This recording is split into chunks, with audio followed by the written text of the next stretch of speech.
Hey everyone! So it's been, I think, over a year maybe since I did a last Q&A video, and I feel like I haven't talked to you guys in a while. So I saw this reading your assumptions about me video floating around for a long time, and I'm sure you guys have too. And I have been asking for you guys to send me your assumptions because I've been meaning to film this video since April. I never did it, but I'm sorry. Again, I asked you guys for your assumptions for the third time on my Instagram, and you guys sent in a lot of them. So yeah, I'm just gonna talk with you guys and I guess kind of catch you guys up on my life even. Here is the reading your assumptions about me video. Finally, let me just scroll through the ones that you guys sent me on Instagram, and I guess I'm just gonna pick them randomly. Oh no, where did they go? Say, I asked for the assumptions yesterday and they didn't get recorded because it's been 24 hours since I put out that story. How am I supposed to look for them? I got you, boo. Ah, how did you do that? Saved my life. So I have your assumptions. This one is from On Charizard. It was hard for you to fall in love or get into a relationship. Yes, this is a very true assumption. I feel like maybe one day in the future I would love to make a very in-depth video about my relationship and how I fell in love and how I opened up and how I found who I think is really the love of my life. And yeah, it was definitely really hard. I'm 23 now, and I think I only started really falling in love for the first time, and I only started really being in a serious relationship when I was 21. So I definitely felt like a huge late bloomer compared to all of my other friends who had been dating for a very long time. I was definitely the person who had my first love last out of everyone I knew. I wish that I could go back in time and tell myself this, which I can't, so I'm telling you guys instead. I wish I told myself not to, I guess, freak out about being the last one, and I wish I told myself to be more patient and to not worry so much about never being in a relationship or never finding that special someone, because that was definitely a very real worry for me for many years of my adult life. I just want to tell you guys, don't sweat it. If you're in a later stage in your life and you still haven't had, a kiss or a date, it honestly doesn't really matter, and if it's meant to be, then it will happen. This is an assumption from Almautank. You are lactose intolerant, milk emoji. I thought this was so funny. I read this to Say last night and we were just laughing together because yes, I am newly lactose intolerant, which sucks a lot because I've never been lactose intolerant. But I don't know, I feel like Say put a curse on me because he's lactose intolerant, and hey, he's lactose intolerant, and when we started going out, I wasn't, but I think it was close to when we started living together, and yeah, that's what happened to me. So you are right, I'm lactose intolerant. Some of these are so weird and so random. Another one from Apple.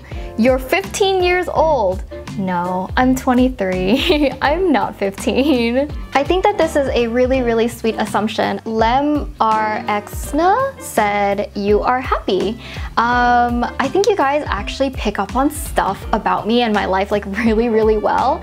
I don't know how you guys do this, but you guys actually send in a lot of assumptions saying that I'm happier these days, and I think that that's definitely true. I don't want to attribute it all to being in a really healthy relationship, but just having that support and partnership has definitely been really amazing. And that's not to say that being in a relationship will solve all of your problems, because it's definitely not like that at all. It's that I was in a relationship that helped me grow as a person, and to help me find sort of the missing parts of myself that I feel like I am happier now. I feel very reinvigorated to do the things that I used to love and to do the things that I used to care about, create content and even get into new hobbies. And I just feel like I've kind of almost found my place again and my pacing in life and creating stuff. So yeah, thank you guys for picking up on that, and thank you guys for asking. I am doing better. This assumption is from Kurtuvain Iomaki. I'm so sorry, God, why do I even try to pronounce these?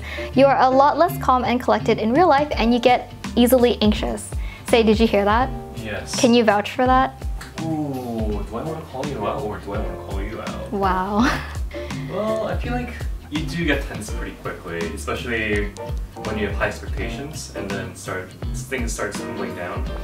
As they always do. Oh, what's that law? Anything that can go wrong will go wrong. That is like my life motto. It's so sad, but yeah, that's my life motto. Murphy's Law. Murphy's Law. People have assumed that I have really high self-confidence, and I don't actually. I think it kind of, wavers here and there, but I actually don't have high self-confidence. I think I have pretty low self-confidence, if anything.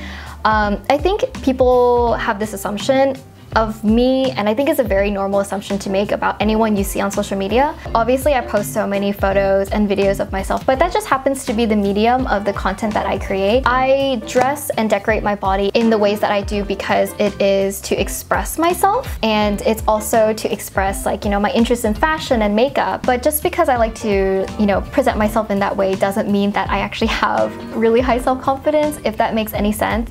If anything, I'm always really extremely critical about myself in pretty much all aspects of my life. So yeah, definitely I don't think that I have high self-confidence, and I think it makes sense that people would assume that. So a lot of people have sent in the assumption that I'm either bisexual, asexual, or aromantic.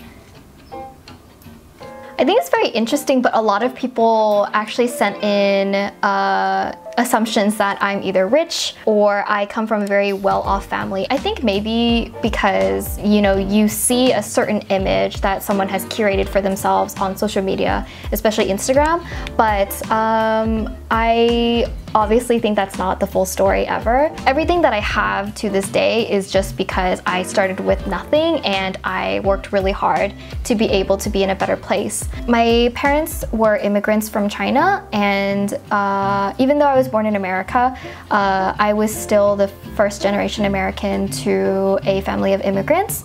So it was really hard for us growing up, and I definitely didn't come from a wealthy family, but I am so proud of my parents because growing up as a child, I didn't know we were poor. Growing up as a kid, I thought we had everything. I think that I had a really good upbringing because of how much my parents loved me and how much that they tried for our family. This one is from On Charizard. Maintaining a sustainable and vegetarian life is hard for you. I think this is a really good assumption because yeah, it is really hard. So I think back when I was younger, around 18 or so, I had a lot of standards that I set for myself because I had just found out about this sustainability movement. So things about shopping completely ethically and being cruelty-free and also being vegan and all these things. And it sounded so ideal and so perfect to me in theory, and it still does. And after... Whoa. I think you're pretty great too. Oh!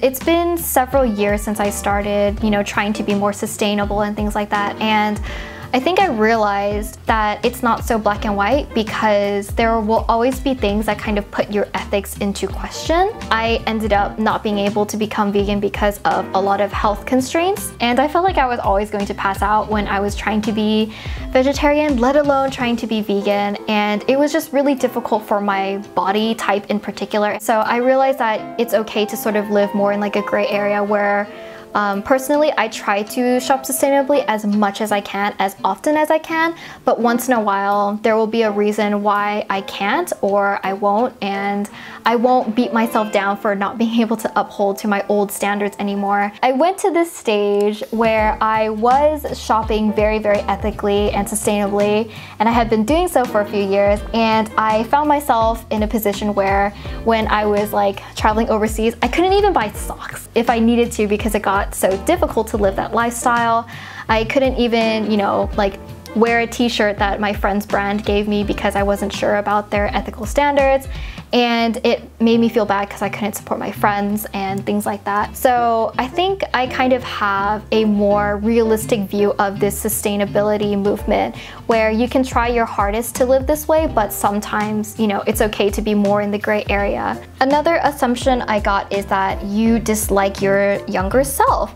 I think this is actually a really common assumption about me. I really don't. I think what it is that I am very embarrassed of my younger self because, just as an example, like go through your old Facebook posts and read the things that you post 4 years ago. I think anyone is going to be embarrassed by that.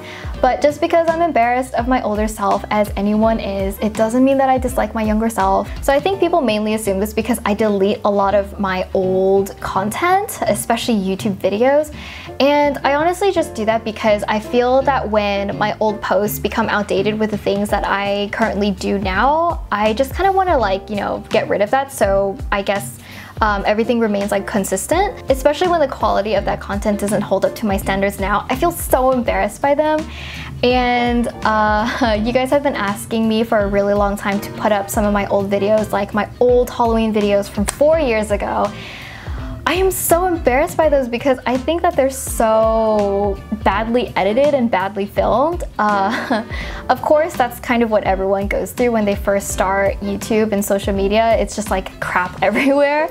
But I have heard you guys loud and clear, and actually next week I am going to release a video for you guys where me and my boyfriend say watch some of my old videos, including my old privated videos. And I am going to unprivate those videos that you guys like so much. And yeah, that will be coming next week. I had my moment of being embarrassed of, you know, the old content that I put out, thinking that it's like so ugly and just like badly filmed and edited. But I realize now that everyone goes through that phase when they first start YouTube, and it shouldn't be something to be embarrassed over, although I still am. But yeah, I think I'm over that now. I had this assumption: you miss going to anime conventions. Not really. I think that I did a lot of growing up here on YouTube. I started when I was 18 and it's been years now. And obviously, you know, you do a lot of growing up in your young adult like years. And so you guys knew me back when I really loved anime, and I loved going to conventions, and I loved cosplaying and all of that stuff. I had an insane amount of fun as a teenager and I loved it. And I think all of the memories that I made are very special to me and I cherish them a lot. But I think as I started getting older, I realized that I just didn't care for it as much.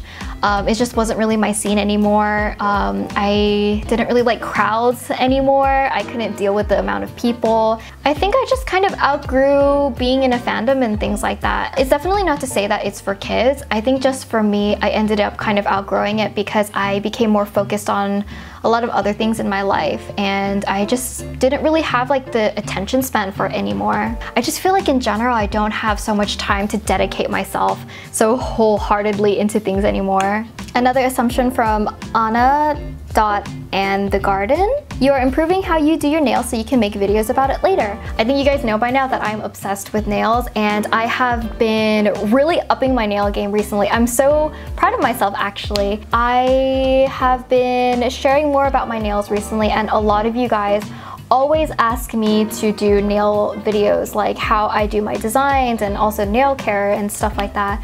I'm not sure if I want to put that stuff on YouTube because I feel like it's not like bulky enough of a video. It'll probably just be like really short. So I think I will be uploading nail tutorials on my IGTV instead on Instagram. Yeah, so look forward to it. Okay, and so the last one, I just want to finish this off on a good note. This is not an assumption, but it's a fact, she says, from B. Beely. You're a cutie patootie, not an assumption, more like a fact.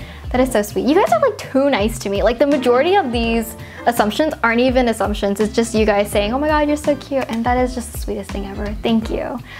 So yeah, that's it for this very long overdue assumptions video. I know I've been saying this for months that I would make one, and it's finally here. It's done. I hope you guys enjoyed this video. Thank you again for sending me your assumptions, and I will see you guys again next week.